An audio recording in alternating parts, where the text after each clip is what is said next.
one, we have to start taking the information to the people now, immediately. Secondly, we have to meet people where they are. Do you live in the poorest congressional district in the South Bronx where half of the people are unbanked? If that is the case, I do not care what Ether is. I do not care what an ETF is. I do not care what a Roth RIA is. What I do care about is that I have to operate outside of a financial system that was not tailored to me. So I use payday loans. I use check cash in places. I do use, cash every day of my life and mostly transact with cash. What does it mean for me to actually operate in a system that was not set up for me? And oh, by the way, when you meet these people where they are and you look them in the eye and you try and help them get a bank account, they look at you and say, well, what's a maiden name? Welcome back to The Breakdown's Free Ideas Festival, a 4th of July exploration of ideas with the potential to shape the future of the economy. This episode is sponsored by Bitstamp and Crypto.com. The Breakdown is produced and distributed by CoinDesk. And now, here's your host, NLW. Welcome back to The Breakdown. It is July 4th, Independence Day, and the last day of our Free Ideas Festival, and I am closing it out with someone that I couldn't be more excited to have back on the show.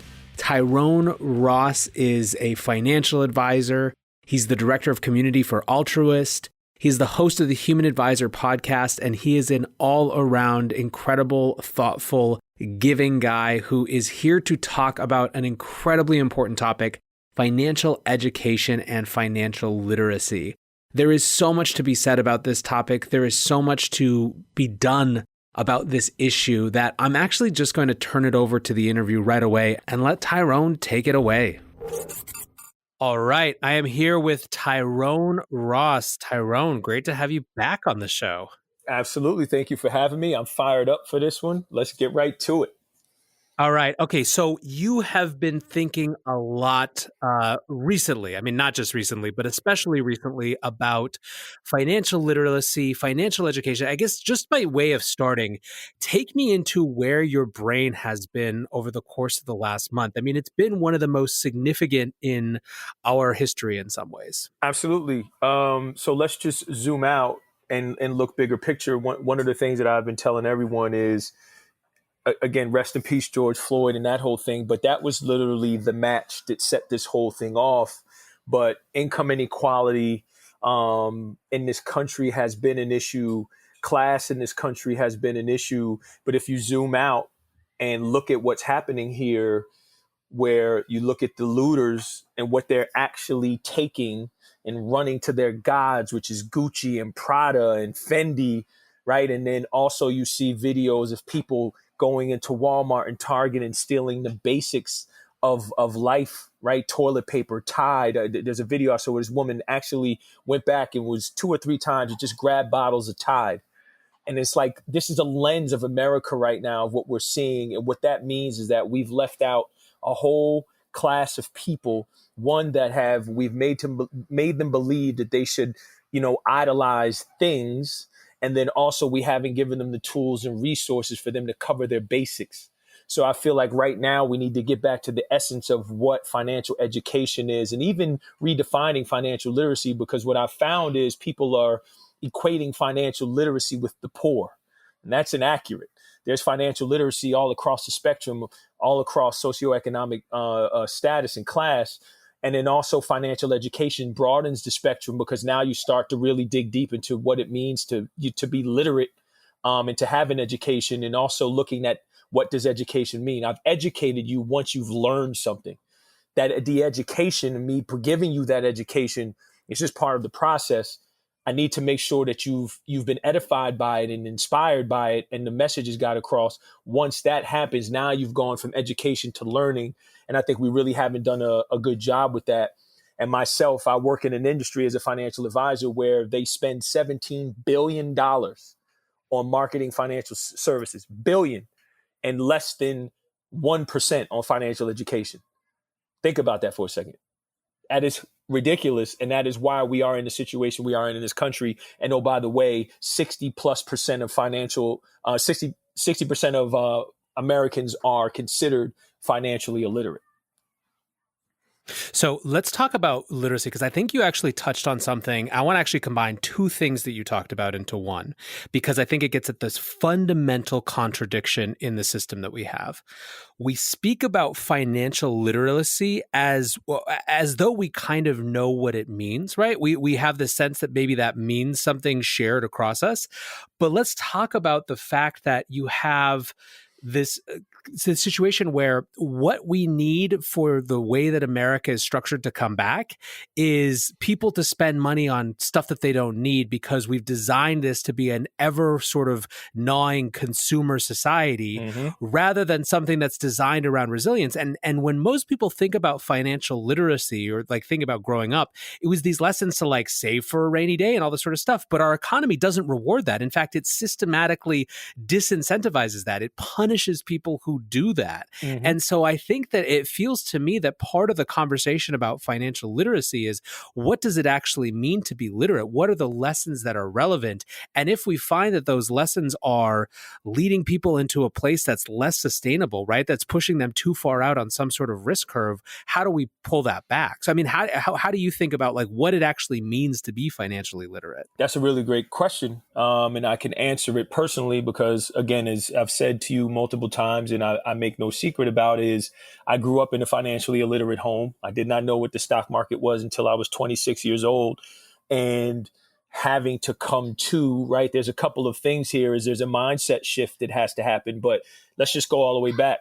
I've done some work with Investopedia, and one of the things that they say is the most searched term on Investopedia is, what is money? Like, think about that for a second. To the tune, I believe, of 1 million page views is what is money is the most searched term on Investopedia.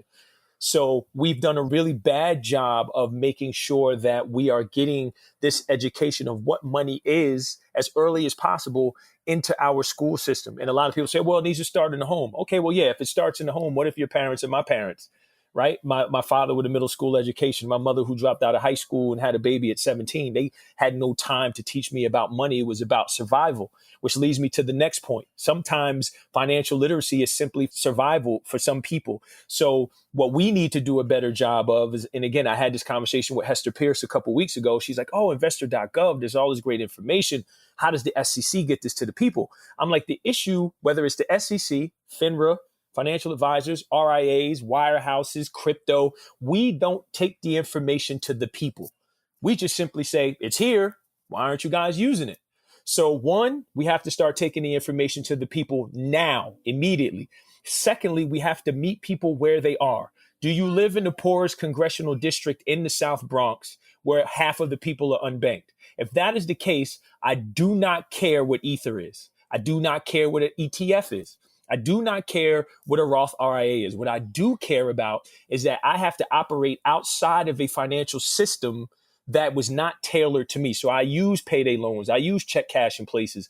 I do use, cash every day of my life and mostly transact with cash. What does it mean for me to actually operate in a system that was not set up for me?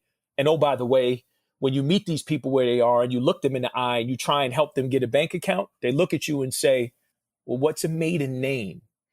Or like my parents said, well, this statement came from TD Bank. What is a debit and a credit? Explain that to me, right? The basics, the very, very, very basics. Now, that may be totally different from someone that graduated from first in their class at Michigan and now they get a job at Google and then they have to understand, well, I need to allocate my 401k. I need to figure out what an HSA is. And oh, by the way, I have stock options. What the hell does this mean? Right? So these are all, no matter where you are on that spectrum, we have to start creating education and meeting people where they are, delivering it to them on their terms in a way that is consumable, that is fun, and ultimately, right, personalized, where no matter where I am in my life, I can get that advice. And it's all out there. We can list resources for the next hour, but we do a bad job of taking it to the people and making it for the people. And that's what I've seen now. And it's indicative of what you're seeing with all of a sudden this swell of, financial literacy and financial education. And how do we get into schools? And, TikTok doing, announcing $250 million for learn on TikTok or whatever it is. All of a sudden, people are realizing, the opportunity here of how we've dropped the ball. And financial services has dropped the ball more than anyone, right? When you talk about, the median net worth of a black family in Boston is $8. I said this on a meeting with the folks at State Street. $8. That's not good for anybody. So I think we have to do a better job of getting into the communities, early education, providing hardware in schools for kids to learn, and then also giving them the resources to take home because, oh, by the way, any parent will tell you, you get the kid, you get the parent. Because if the kid is interested in soccer or gymnastics or crypto, the parents immediately have to go spend money in that area, spend time in that area, because that's what the kid cares about. And I've found that by going into after school programs and into schools, you get the kids, you get the parents.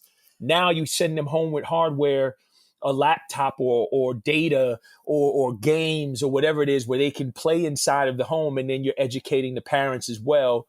And then you follow that up with advisors, helping teachers, work curriculum into their lesson plans, and then doing after school mentoring and tutoring.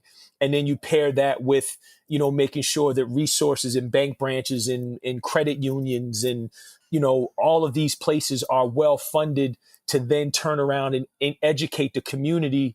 And now we're starting to build a network and an infrastructure, right? Because there's two things here. There's a systemic problem and a structural problem. Systemic has been hundreds of years in the making. We're not going to change that this year. The structural piece we can change right now. And the structure of how we actually create this content, how we promote it, how we deliver it to the people, and the areas of where it's actually presented, right, and exclusive, we need to break that down and make it more inclusive. And once we do that, I think we'll come out of this with a more educated America, and more accessible. And we start to democratize access to financial services for everyone in every corner of the country.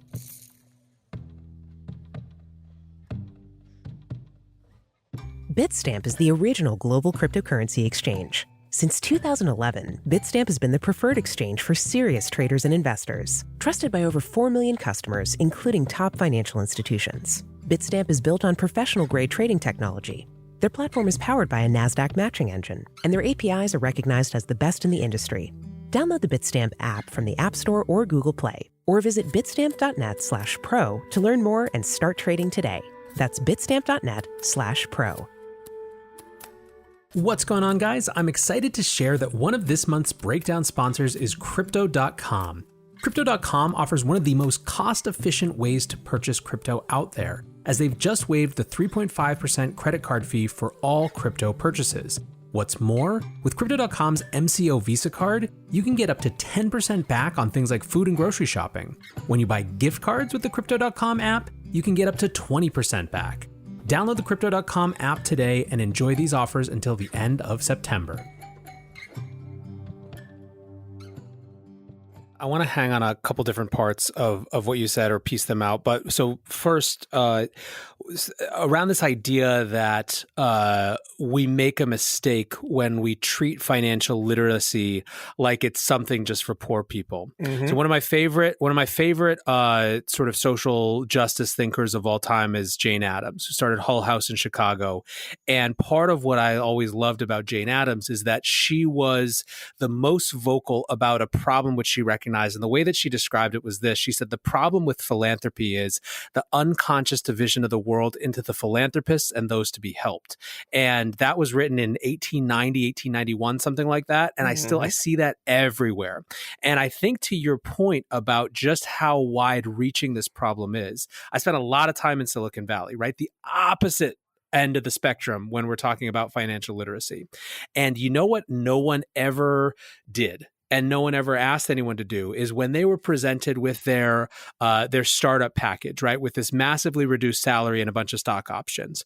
The sale for that was entirely like, well, if we're Facebook, you're all going to be millionaires because Facebook, the day that it went public, minted 1,000 millionaires. That's the dream, right? Mm-hmm, no one ever did like a discounted cash flow on what they'd make at a normal corporate job divided by the number of years it was going to be, like times the amount of lost salary. Yep. No one ever went and figured out that like actually, and a lot of times that I started to do this towards the end of my time there, I was like, well, if you could make $200,000 at some other job as an engineer, you would really need this company to sell, not for like a great exit of $50 million. You're talking like $250, $400 million to exit to have anything approaching the same return that you would get from just working a normal job. And that doesn't mean don't do this, but know the actual trade-offs, right? Mm-hmm. And so I think that this is just the point. The only point that I'm trying to make is not an equivalence here, but the fact that like I agree wholeheartedly that we would be making a mistake to think that financial literacy is just an issue for poor communities, right? Wherever they are.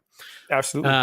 It's something that I thought about a lot. So the second piece, and then I wanted to maybe get your kind of follow up on, is it feels like a lot of what you're describing in terms of the problem is it's a classic problem of content when people spend a huge amount of time making great content and don't think at all about the distribution, right? Yep. They don't think about how it gets to their audience. Mm-hmm. And it feels like that's part of the big challenge is one, where are the right distribution channels, and two, who are the right voices, and three, probably what are the right formats to be delivering this information that's going to make it sticky, resonant, and interesting, right? Mm-hmm. 100%. And I think one of the things that, again, if you do the research, which is very simple, which these folks to do, whether they don't want to, or, when you look at inner city communities and in rural communities, right, and most people have access to a phone now, but when you look at why isn't a lot of our information that we're trying to create consumable on mobile?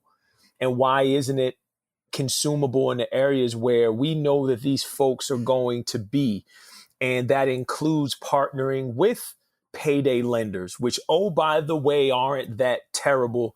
If you had your life saved by a payday lender, you understand that. And I talk about that all the time. Or a check cash in place, or a credit union. We should be there. We should be educating there. We should have content there that looks like the people, that is consumable for the people, and something that makes sense for them, whether that's in different languages, whether that's in the different genders and colors of people, all of these different things we're missing the ball on. But that community and those communities, right, are very much in tuned with access on a cell phone. They have access to that, which is why Cash App is so successful, right, in urban communities, in inner cities, because of how they market. And they specifically market there in a very unique way, that whether it's sponsoring podcasts or whether it's sponsored with entertainers or athletes or whatever, not the best way in my opinion, but they know that's a great way to get the focus of them folks. And then they narrow it down and making sure that it's on their phones. It's where they actually go, right? The marketing, the branding, the advertising is really it's 100% geared for them. So when you now look at financial services, and what we do wrong is, again, we create this content and then we put it on Barron's, on Market Watch, on Morningstar, or the Wall Street Journal, or the Financial Times. The average, I remember when I first exploded, I'm like, why is this paper pink? Like I had no idea. I was clueless. So I feel like we need to, one, look at the content to create, just look at financial media overall. It is not for the people. It is for a protected class. It's very elitist. We need to make sure, and this has nothing to do with color, by the way, because poor is not a color, it's a condition. So I don't think anyone that is middle America, that is striving to make ends meet, turns on CNBC every night and go, oh, I'm fired up about this. They are speaking directly to me, right? So it's 3-letter bingo, right? Yeah, 100%.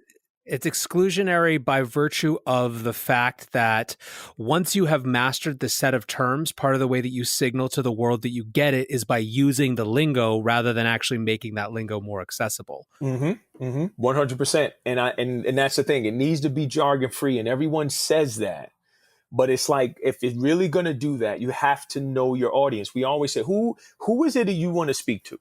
Right. And that's just what it is. I mean, and even in crypto right now, and again, I don't want to go too far down this path, but everyone is reaching out to me. Tyrone, why can't we reach financial advisors? You're not talking to them.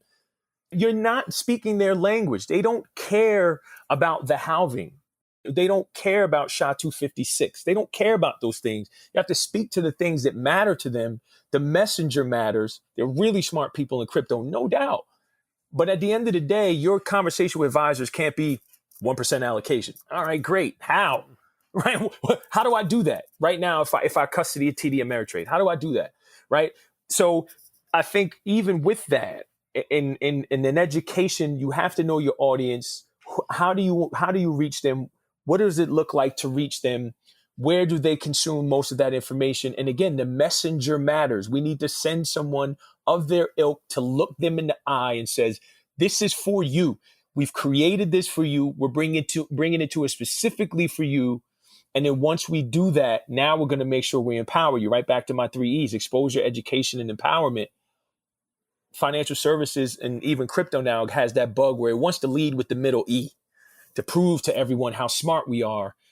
Just expose me, then educate me. And then after that, okay, well, now I know what Bitcoin is. Now what? Where do I go? Do I go to Abra? Do I go to Cash App? Do I go to Coinbase? Do I go to Binance? Like all of these different things. And that answer, even as a financial advisor or people in general, that answer is now based on me exposing you based on where you are, right? Are you in Silicon Valley and you're very tech native and you understand that? So now I can talk to you about Binance maybe and how that whole thing works. Or are you the cashier at Waffle House, where I always tell the story where I had to buy a BTC shirt on, and she's like, "What's BTC?" And I'm like, "Bitcoin." She's like, "Oh, I think I saw that on my Cash App." Mm-hmm. So now I'm not going to talk to her. Have you thought about Binance or Bittrex? Yeah. She doesn't care about that. It's like, I'm going to go right to Cash App. I'm going to meet her where she is. So I just think we need to do a better job of that, and everyone will benefit in the long run. Another kind of small anecdote validating that point. So ever since my wife joined one of those groups when she got pregnant a couple years ago, that's like, it's all organized around, it's the what to expect when you're expecting community. And they have these groups, it's like literally hundreds of thousands of women organized by the month that you're due, right? So she was in like the October 2018 group or whatever it was. And even this day, like, 20 months later or whatever, after the baby was born, that group still talks to each other like crazy all the time, right? All the mom advice, all the stuff. It's just like, it is for a lot of these women, like one of their most important support groups. And for my wife, it's like one of her favorite social channels, because she's known these people for 2 years now. They have something in common, yada, yada, yada. The other day, someone popped up and was like, I keep hearing about Bitcoin on my Cash App and from friends, like, where do I learn more? What do I do? Right? She was looking to a community that she had trust in and faith in, even though it wasn't her financial advisor community, And I think this is going to the point of who is telling them that this is for them and where is that coming from? It's not just about the right information. Agreed. I think we can spend a whole nother podcast on that, but it's so important when you look at. I know even I have so many examples of that when you have these groups and in the support system. I forget who it was. A friend of mine. It's a flight attendant. And there were so many different things, what happened in COVID, and they have the support group on Facebook. Now, again, they were giving out some pretty bad financial advice there. But at the end of the day, it was just a group of, okay, well, what are you taking a furlough, or are you actually going to stay on? Where to get good masks, all of these different things. So again, that small group, that think tank of people who look like me, think like me, act like me, come from where I come from, understand my circumstances, it makes it really easy to feel comfortable. Again, in our business, we always talk about trust. You have to get the client to trust you. And right, if we are congregating in the same area and we have the same circumstance, whether it's pregnant women or flight attendants, or we've all grew up in a particular area, right? That trust barrier is not an issue. It's already come down. So now whatever I say, it has immediate validity, right? So, and we create this support system. Again, now you're going to make sure that information is accurate and on point. But to your point, yeah, I think that's a really good way to rally behind one another. And we need to focus on that moving forward. And create those more of those groups, right, in different areas to make sure we're getting people access to information that is going to help them improve their lives at the end of the day, which we're all trying to do. Or I guess that like part of the thing too might be just that thinking about it as a platform rather than a product, right? If you allow the people who are, we always talk about do your own research, right? But what about the person in that flight attendant group who actually did go deep on all this? Like, how are they empowered to actually share that because they already have that trust established? Exactly. I mean, it's not, I think there's a lot there. So I guess, what is when it comes to why we haven't done well with financial education, is it a failure failure of values, a failure of business model, i.e. it's just not the clients that we care about, so we don't do it? Or is it just a failure of imagination? It's not something we've prioritized even thinking about. Failure of imagination is one for sure. Just being able to think critically and outside of the box has, and again, it's not for lack of effort. There's a lot of resources out there, but again, I always talk about, if you follow me on Twitter, one of the things I always talk about is proximity, getting proximate to people. So yes, we now have to break that paradigm and get, really imaginative about how we're going to reach people, right, in really unique ways and fun ways. And again, I've been saying recently, like, I'm the one idiot that believes that you can get people to run to a TV like they're going to watch Ozark or something for financial content. Like, I truly believe that. We just haven't done it. I think the other thing is where, it's in, as far as, again, financial services going, I keep going back to this because we're complicit, is we make money off of people's ignorance and exposing that. And you're starting to see that again, even in the crypto space. I was having a conversation behind the scenes now with a very aggravated gentleman and, who runs a RIA, and he's looking at the fees and he's looking at some of the products out there. He's like, it bothers me that the retail investor is getting smoked. And I'm like, there you go, right? You pay with your ignorance, and it's being allowed in a certain capacity. So I want to make it very clear that there's a reason why that number that I gave, that 17 billion number, is what it is, and the education number is so low. There's some of it that is on purpose, because the less, and I was reading an article actually that was saying that one of the worries from financial advisors were that as people got more educated, they wouldn't need an advisor.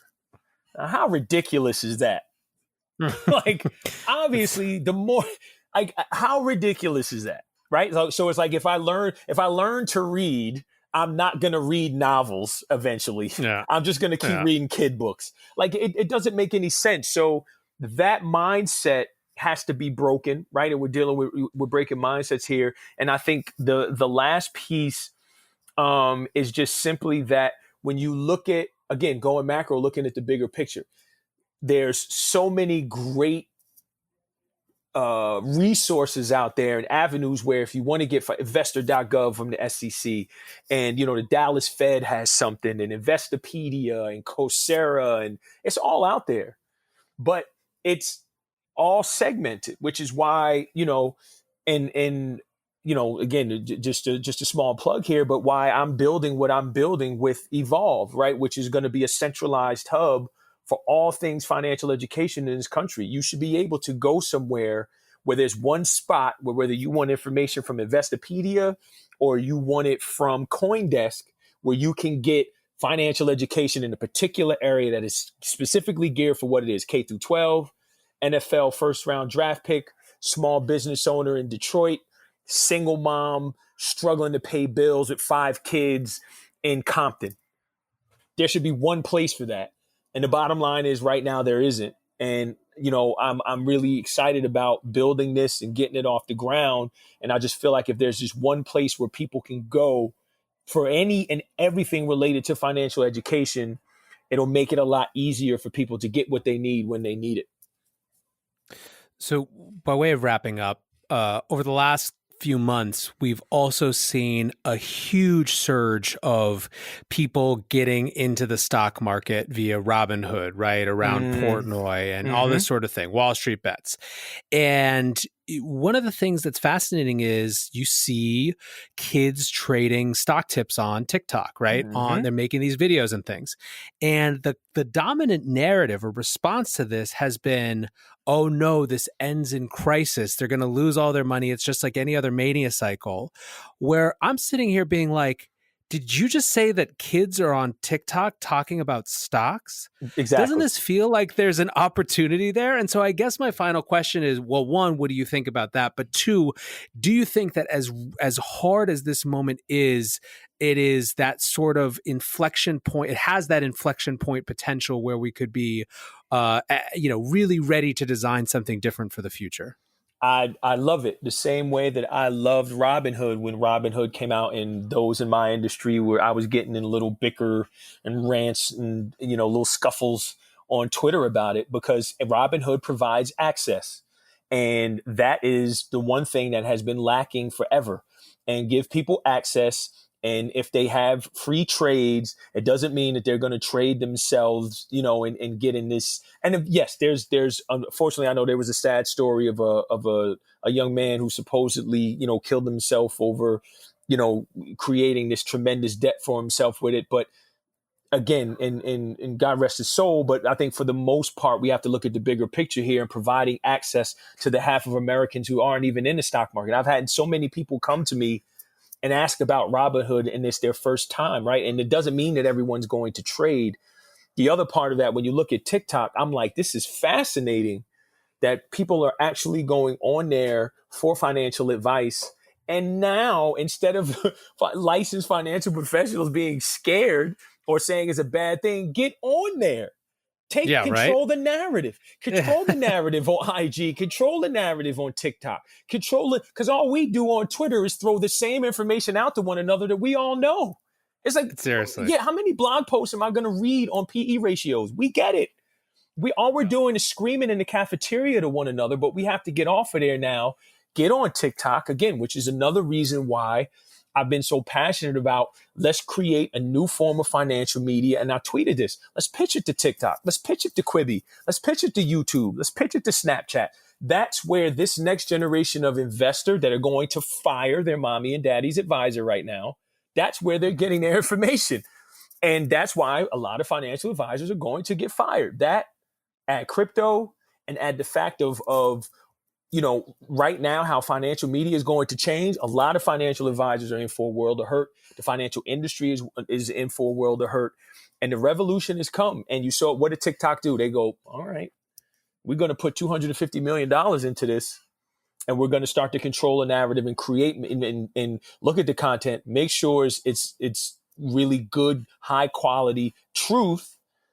And now we're going to, put our arms around it and send it to the people. And again, meanwhile, we're all sitting here on Twitter. Oh, that's terrible. Look at that. That's talking about annuities. That's just wrong. Well, what'd you do about it?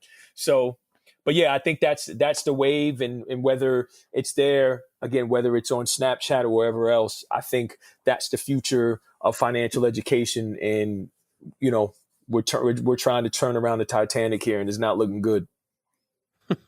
Well, Tyrone, I could talk to you about this for hours and hours and hours, but for now, where can people find you if they want to hear more about this, want to learn more, want to see what you're up to? Absolutely. On my website, tyroneross.io, and on Twitter @TR401, where you'll see me rant about this stuff all day, every day. And again, as always, I tell you, you are a beacon of light just for how you spread messages, you share your network, you share your platform. And I'm super grateful for you and the opportunity to speak on this, which is so timely and important right now. I appreciate you and all you stand for, sir. No, all my thanks to you, Tyrone. Thanks for hanging out. And hey, happy 4th of July, everyone. Absolutely. Enjoy. Love and light, all. Most definitely the idea that sticks with me from that conversation is this question about what financial literacy really means. When we say financial education, when we say financial literacy, there is an implicit idea behind that we understand what it looks like to tell people how to navigate this system. The problem is that there is a fundamental contradiction. On the one hand, we teach people, or we try to teach people, to save and build resilience.